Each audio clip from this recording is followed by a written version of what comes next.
He's the only player to score Champions League goals for 6 different clubs and widely regarded as the world's 3rd best player. Swedish striker Zlatan Ibrahimović has certainly delivered on the biggest stage and made his share of headlines too. He is the all-time leading scorer for Sweden with over 100 caps for his country and won everywhere he has played. But late in 2012, the football world couldn't stop talking about one moment of magic.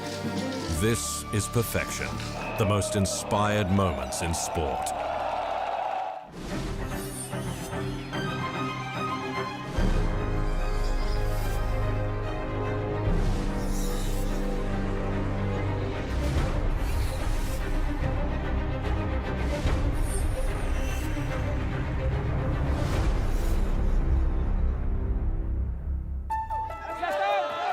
During a career now spanning 3 decades, Zlatan Ibrahimović has attracted the attention of the world's most powerful clubs and been compared to one of the game's greats.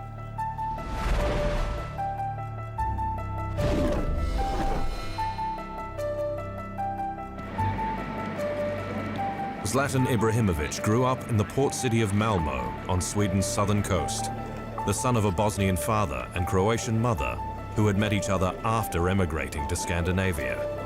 While Malmö was renowned for its inventions and number of patents, it was the relatively modest maritime life on the docks that almost stole a young 15-year-old Ibrahimović away from football. Luckily, Ibra stuck it out and his football career flourished. And the world's most powerful clubs lined up for his services. First at home with Malmö, then Ajax for 3 seasons before a €16 million deal at Juventus. In August 2006, he signed a €24.8 million deal with Inter Milan, the team he supported as a boy, and his status took off. In his first season, he scored 15 goals, and Inter won the Scudetto with a record 97 points. A year later, he signed a contract extension that reportedly made him the highest paid player in the world. He made that investment worthwhile on the final day of the 2007-08 season, scoring twice against Parma to secure Inter a 2nd straight league title, with Ibrahimović named Player of the Year. Winning league titles was becoming the norm for Ibrahimović. After a 3rd with Inter and a league-high 25 goals, he made a much-hyped move to Barcelona for 5 years and €46 million. I was probably with the best team in history. It was football from another planet, and I loved it. It was technically perfect. His personal league title streak was extended to 7 straight at Barca, but a falling out with manager Pep Guardiola, a developing trend for the Swede, had him on the move after just 1 season. Despite his recurring relationship issues with teammates, coaches and opponents, Ibrahimović was the real deal.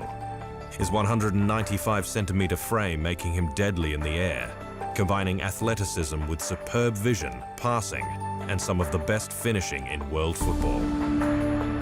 At his next stop, on loan at Milan, it was that finishing that led some to compare him with the great Dutch striker and Milan legend, Marco van Basten.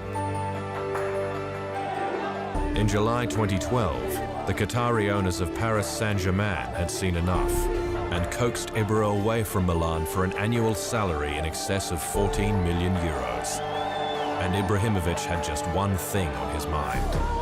I'm here and I'm very happy, and I would like to be a part of this history. And I'm pretty sure we will make history with this club, and I came here to win. I didn't come here for something else, and I'm pretty sure we will win, and we will enjoy all the trophies we bring home. Up next, an intuitive moment of genius confirms his greatness.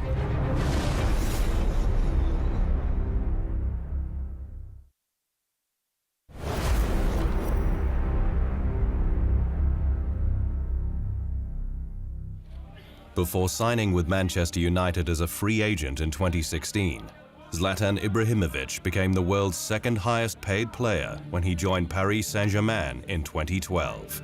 And the star Swedish striker quickly went to work re-establishing PSG as a force in Ligue 1. His 2 goals salvaged a 2-2 home draw with Lorient in the season opener, and then added another pair in the club's first win of the season over Lille 3 games later. It was in the opening Champions League clash with Dynamo Kiev, when he scored his 6th goal from 5 matches, that he became the first player to score a Champions League goal for 6 different clubs. It was while on international duties with Sweden in November that year, at the opening of Friends Arena in Stockholm, that Ibrahimović stunned the world and England. It was deep in injury time, and an Ibra hat-trick had Sweden ahead 3-2. A deep pass drew England goalkeeper Joe Hart out of the box, who then headed the ball up, not away, almost right to Ibrahimović. Without a moment of hesitation, and despite facing the right sideline, Ibrahimović snapped a stunning bicycle kick volley from 30 yards out, wide on the right, which lobbed over a stranded Hart and defender Ryan Shawcross.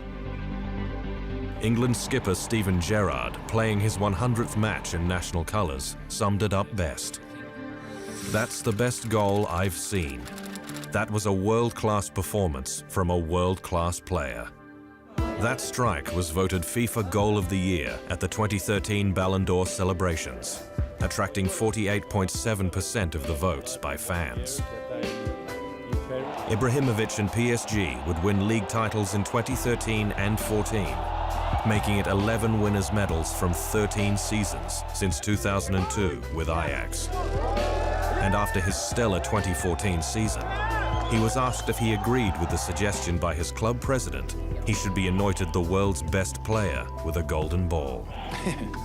No, it's nothing that I think about. I mean, like some other ones, it seems very important for other players, but for me it's not important. I know what I feel about myself and I know what I think about myself. That is most important. I don't need a trophy to tell myself that I'm the best. Thank you. There's no denying Zlatan Ibrahimovic's confidence, and for that one moment against England, he drew on those inventive qualities his hometown Malmö is known for, adding another talking point for a growing legacy.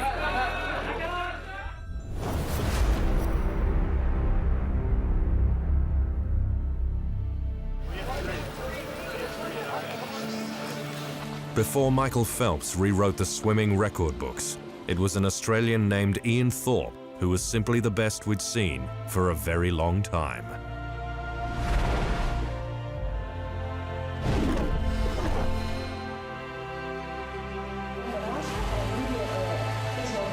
Imagine how daunting the world of swimming would have seemed to a fresh-faced 15-year-old kid from Sydney, Australia, when he lined up at the 1998 World Championships. Ian Thorpe didn't know it then, but he would become one of the greatest swimmers of all time, smashing a string of world records and dominating the 200 and 400 meters for 7 years. At those world titles, Thorpe won a relay gold, then in the 400 final, and ranked 4th in the event. Thorpe's developing rivalry with fellow Aussie Grant Hackett went to another level. Hackett, 2 years older, had Thorpe covered at the 300-meter mark, ahead by 2.29 seconds. On the final turn, that lead was just 1.53. Thorpe then willed his 196-centimeter frame, powered by size 17 feet, to the finish line, out-touching Hackett on the final stroke. History had been made. At just 15 years, 3 months, Thorpe had become the youngest male individual world champion in 3 minutes 46.29 seconds, the 4th fastest 400 meters of all time. The Torpedo had arrived. He won 4 gold medals at the Commonwealth Games 2 months later, then at the Pan-Pacific Championships in 1999 at Sydney's Olympic Park. Thorpe had 4 golds and broke 4 world records in 4 nights, including the 200 twice. His 400-meter swim was stunning, smashing the world record by over 2 seconds. It's the most amazing swim I've ever seen, hands down. Thorpe was quickly turning success into dollars, signing corporate deals and shooting TV commercials in the lead up to Sydney 2000. think for a long time we've underestimated our athletes globally unless they were golfers or tennis players, and it's great to see a 17-year-old Sydney kid who's a swimmer getting the international profile, and hopefully this will set a benchmark for other athletes to have that opportunity. At Sydney 2000, the pressure was on. It was enormous, you know, leading into an Olympic Games is being, you know, a 17-year-old kid that, you know, then the world would focus on because it was a home Olympic Games. On the opening night, he won the 400 metres with a world record, a 3:40.59, and duplicated that effort in the 4x100 metre freestyle. Thorpedo broke his 200-metre Olympic record in the heats, but was outgunned by Dutchman Peter van den Hoogenband in the final, though he added a third gold and world record in the 4x200 metre relay. New high-tech swimsuits had helped swimmers set 11 world records at Sydney, but the spectre of performance-enhancing drugs also hung over the Games. I have absolutely no doubt that, you know, someone that, you know, competed this week was on drugs, and, you know, I'd be naive to suggest any other way. Thorpe was undoubtedly the #1 swimmer in the world.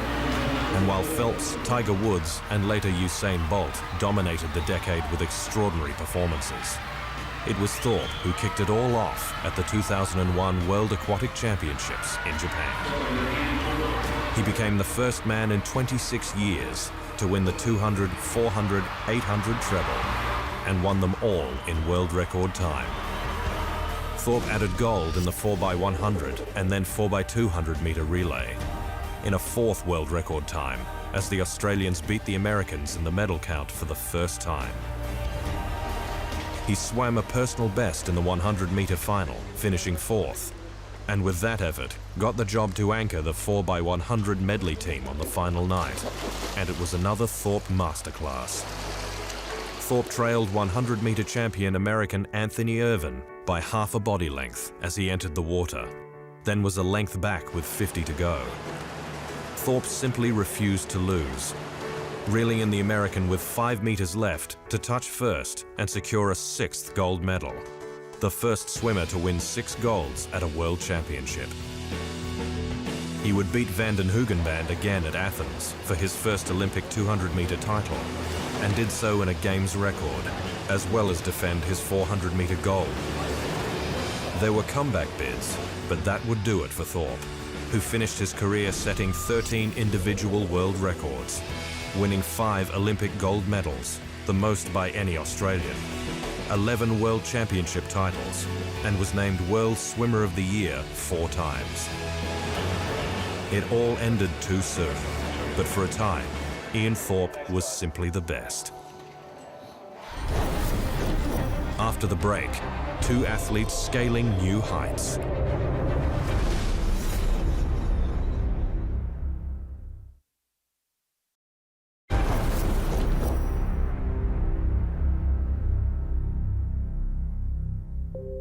It was the world record most thought untouchable. Sergei Bubka's 6.15 metre pole vault mark had stood for 21 years. But then Frenchman Renaud Lavillenie shocked the world and did it in Bubka's backyard.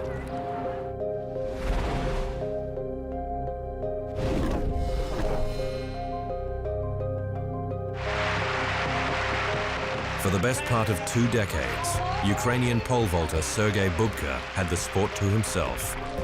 He won every World Championship title from 1983 to 97, was the 1988 Olympic gold medalist, and set world records for fun. The world simply watched in awe as Bubka became the first man over 6 meters in July of '85 in Paris. He set 33 world records, 17 outdoor and 18 indoors, with an absolute best of 6.15 meters, set indoors in Donetsk, Ukraine, on February 21, 1993. Frenchman Renaud Lavillenie was just 7 years old when Bubka flew over the bar for his final indoor world record. 10 years later, Lavillenie, whose father was also a pole vaulter, made his competition debut, and by the end of the decade, had accepted the baton from Bubka as the sport's main man. His progression was steady, and the world was watching. In 2010, he won the Diamond League title and took home his first major medal as European champion. In 2011, he jumped 6.03 to eclipse a 12-year-old French national record. It was the third best indoor mark of all time and a sign of things to come.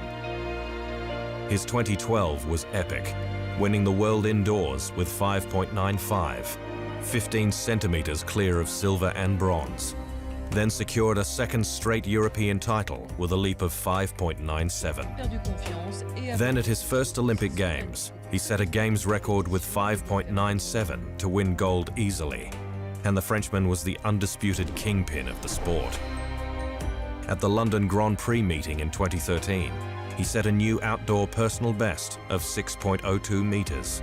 He failed at 3 attempts at 6.16 in a bid to better Bubka's magical outdoor 6.14, but was happy nonetheless. I'm very, very happy to have achieved this performance. It's been a long time since I've managed to reach 6 meters outdoors, and to come back to this stadium was incredible. Great atmosphere, wonderful emotions. Last year I failed at 6.02 meters. This time I managed it at first go. That's indescribable, and I'm on a good road to Moscow now.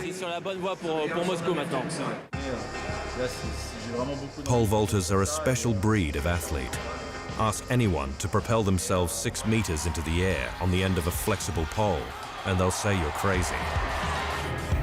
So when he opened up the 2014 indoor season, clearing 6.04, then 6.08 a week later, he knew Bubka's record was within sight. Almost 21 years to the week, Bubka set his 6.15-meter indoor record in Donetsk. Lavillenie returned to the legend's hometown, intent on rewriting history at the pole vault stars meeting.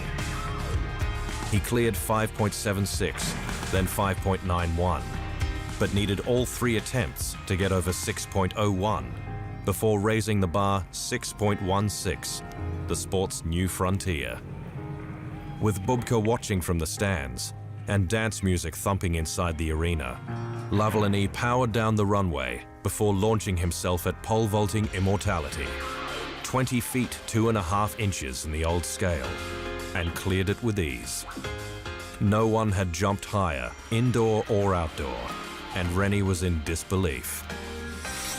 This is a world record that is so mythical, and to clear it on the first jump without touching the bar, there is nothing to say. It is just a moment to savor. The record was mythical no longer. Renaud Lavillenie had made it a reality.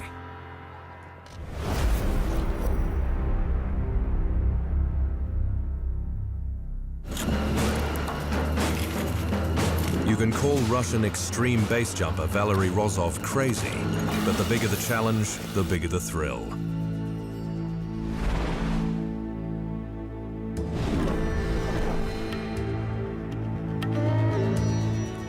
My work is a journey in search of new peaks where no man has jumped before. To be the first man there to open new mountains. My journey carries me across continents, through valleys and up mountains, experiencing new cultures and religions. This journey is taking me to Indian Himalayas, to climb and to be the first man to base jump Mount Everest. It's over 30 days of physical endurance in extreme conditions to arrive at that moment of truth. I am Valery Rozov.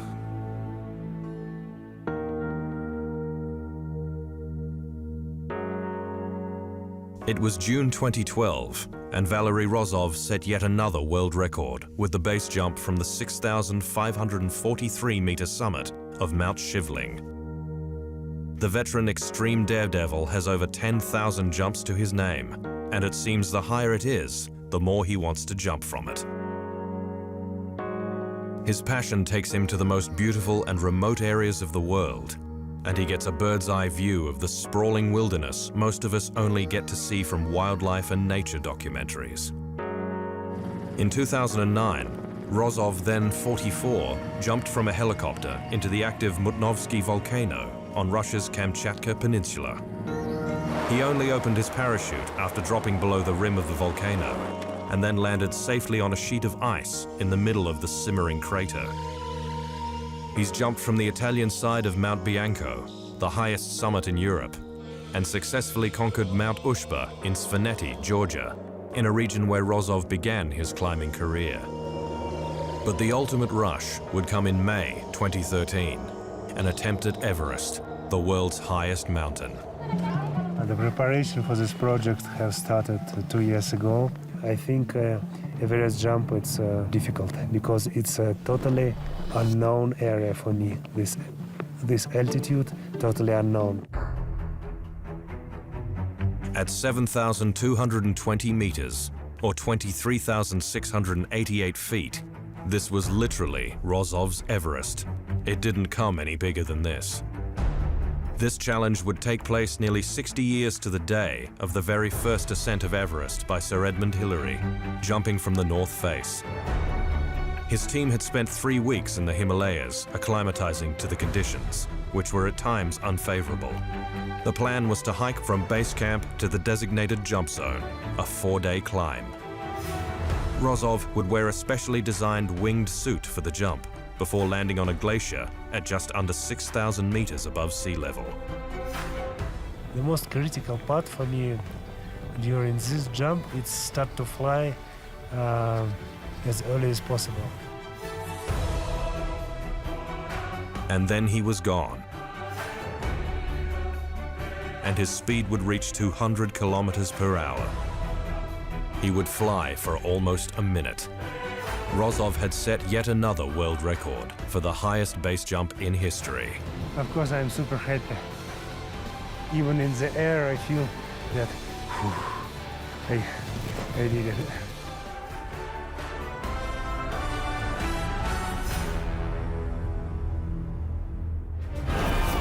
Still to come, NASCAR legend Jimmie Johnson.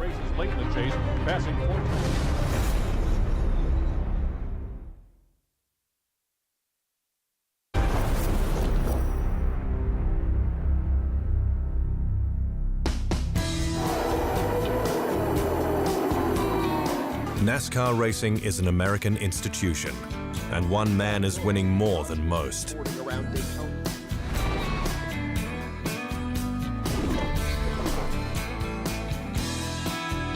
The Americans like to do things big, and NASCAR racing is no different.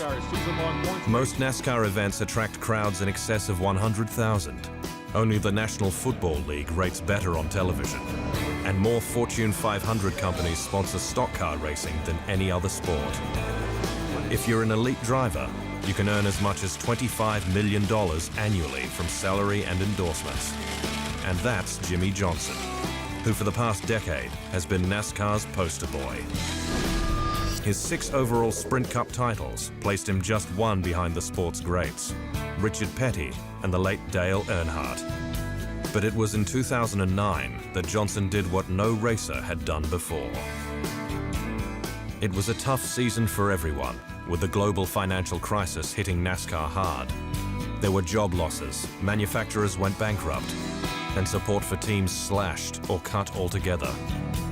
After a 2000 debut in NASCAR, Johnson had his first win in 2001 at Chicagoland Speedway and finished 8th in the standings. It wouldn't be long before he was winning a lot.